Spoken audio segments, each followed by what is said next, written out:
this is really about an exploration. So I have some thoughts on this.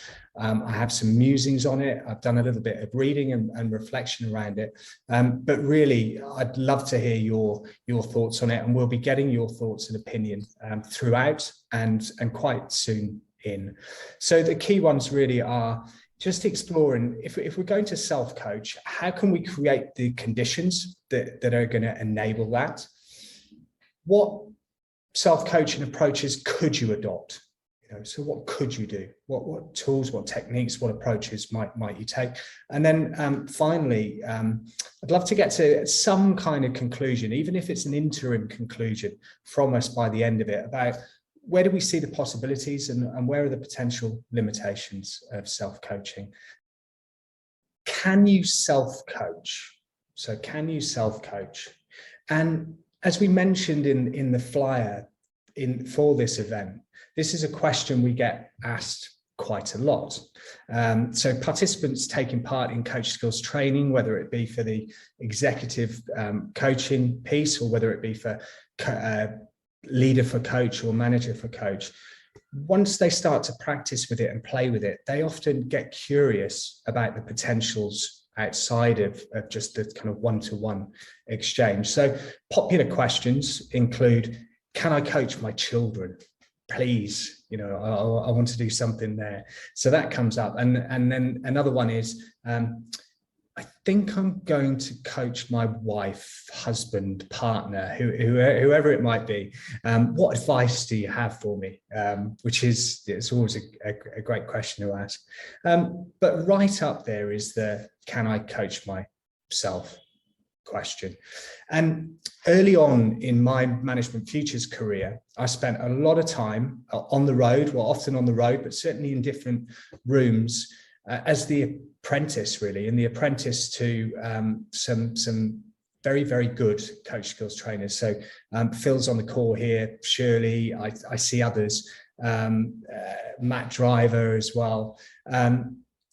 And at certain points during the training, there would be these questions would come up. They might come up in an official Q&A piece, but they might come up at other points. And this one, can I coach myself? It was one of my favorites. I always thought, yes, I'll take that one. You can have the hard questions. I'm going to answer this one. And my answer was something along the lines of, yes, you can. You can certainly get some clarification on what you want and what your goals might be. You can also ask yourself some questions, some really good coaching questions to get underneath it. And then there was always a but. There was always a but. But you can't ask yourself the real question that needs to be asked here. Or you might not be able to summarize back to yourself. There was always a but. And people were happy with that answer. They seemed to be anyway. They took it, they ran with it. And I was quite happy with that answer. And my curiosity around the question actually stopped, really, and it's remained there until fairly recently. So a little bit more about that why my curiosity has come back up.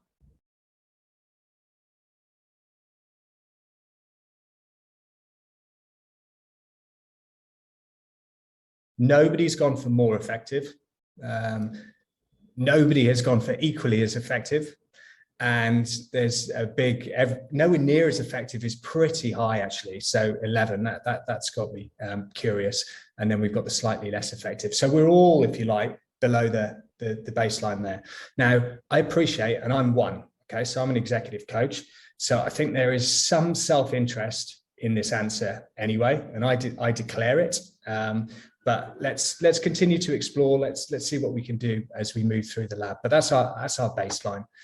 I promised that I'd share a few more reasons about why this has got me curious now. So one of the reasons is external. So more and more organizations that I'm talking to in my day-to-day are becoming more and more curious about this and more interested in self-learning. So they're saying, yes, we value the one-to-one coaching, the exec coaching.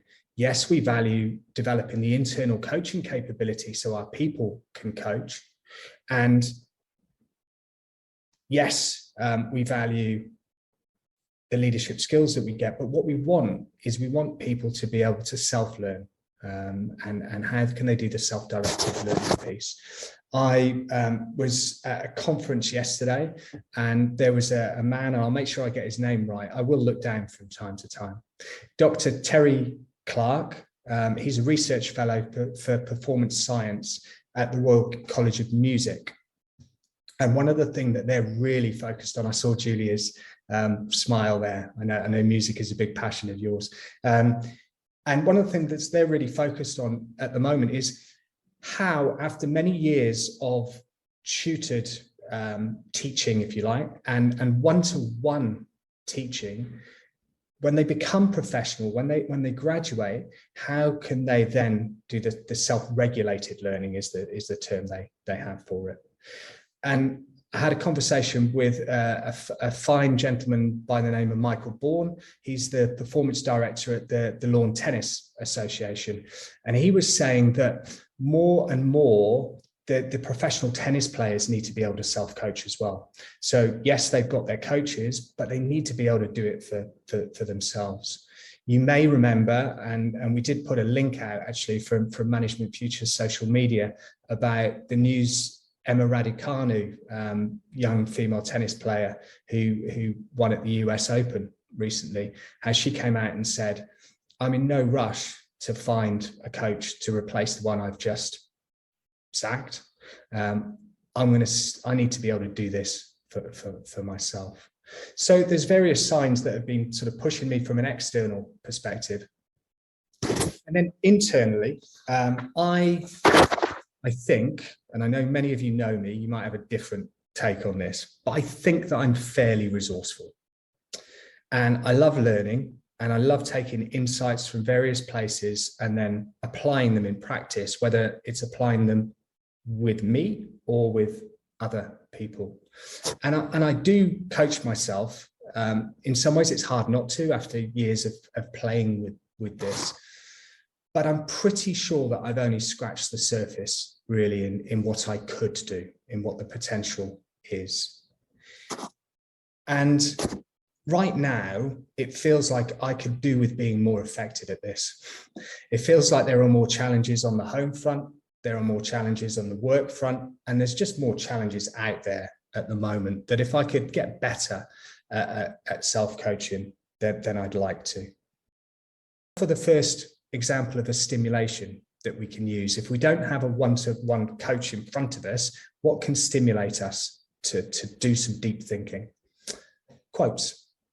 So Hugh, at this point, please bring up the quotes. What I'm going to do is we're going to offer you a series of quotes just to look at. What I'd love you to do is to look at them. I'll talk them out. I'd like you to just note which one of these really resonates with you. Okay. I appreciate it might not stop you in your tracks.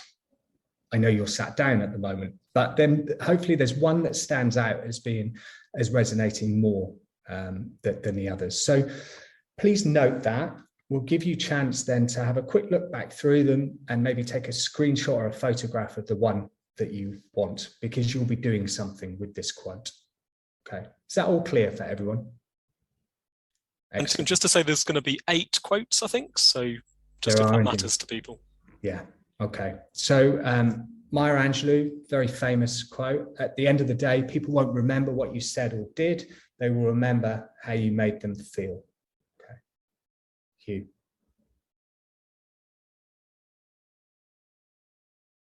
In fact, you can read this one, Hugh, if you want. Oh, thanks, Tim. This is the Chinese activist and artist Ai Weiwei. Your own acts tell the world who you are and what kinds of society you think it should be.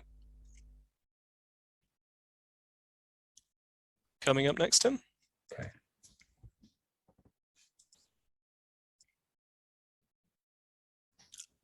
Okay, so this is the one that stopped me in my tracks, actually. So Melody Hobson, and the biggest risk of all is not taking one. The biggest risk of all is not taking one. Over to you, Hugh. Thanks, Tim. And we'll give you another chance to note these down. So if you're scribbling away, we've got them on a document, and we'll also go through them again.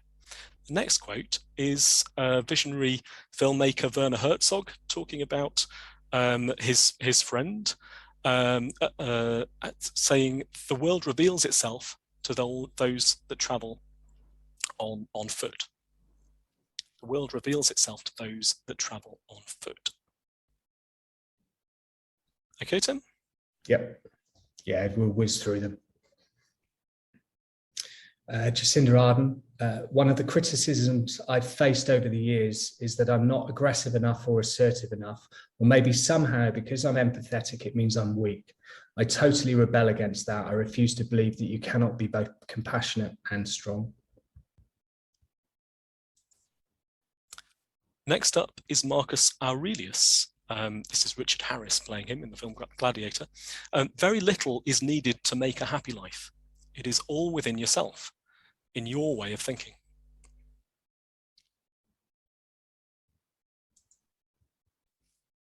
Christine Lagarde, I'm very much a believer that it is action that matters much more than promises, statements, and slogans. Thanks, Tim. I think this is our last one. The Persian Sufi poet Rumi. Don't be satisfied with stories, how things have gone with others. Unfold your own myth. Okay, so thank you, Hugh. So hopefully one of those has stood out to you. If none of them have really sung to you, pick the one that has sung the most to you.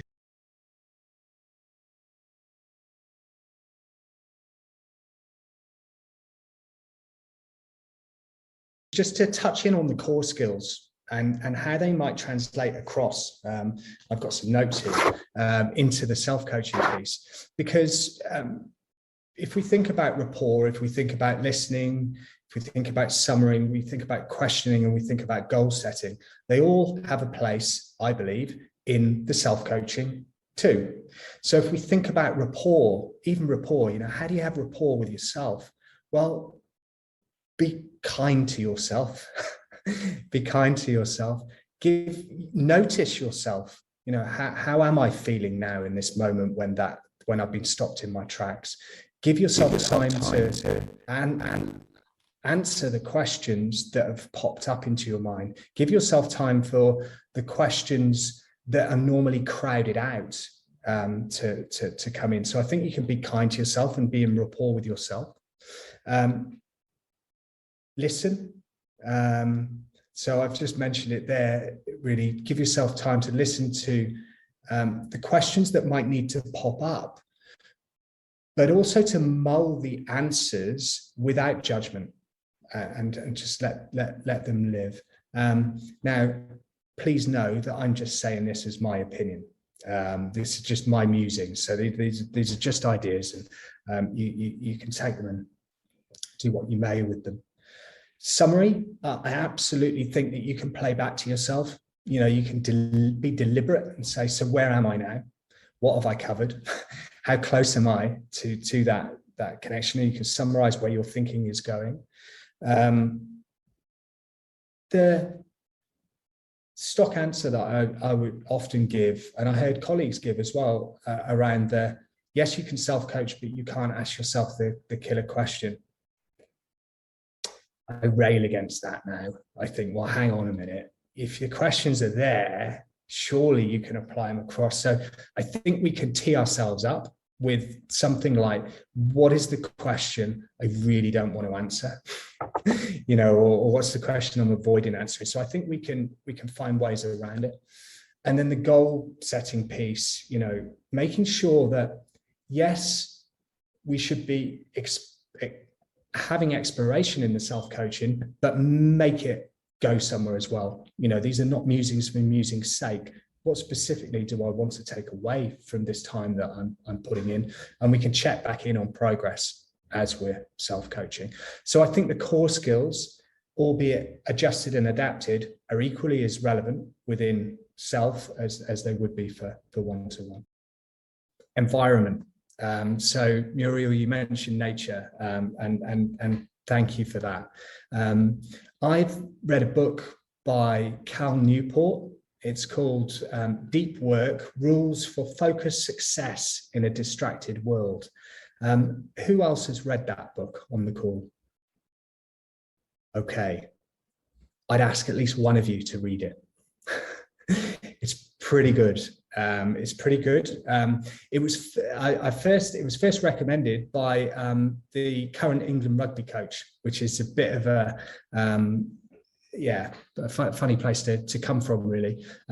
But it talks a lot about environment and how it can impact our ability to think and to feel. And it talks about how do you get yourself free of distraction. The person who wrote it, Cal Newport, he's like totally anti-Twitter, anti-social media. He is not warning about it. He's just saying this is the devil. We need to be focused in what we do. And he shares stories of people who have demonstrated that focus and that concentration.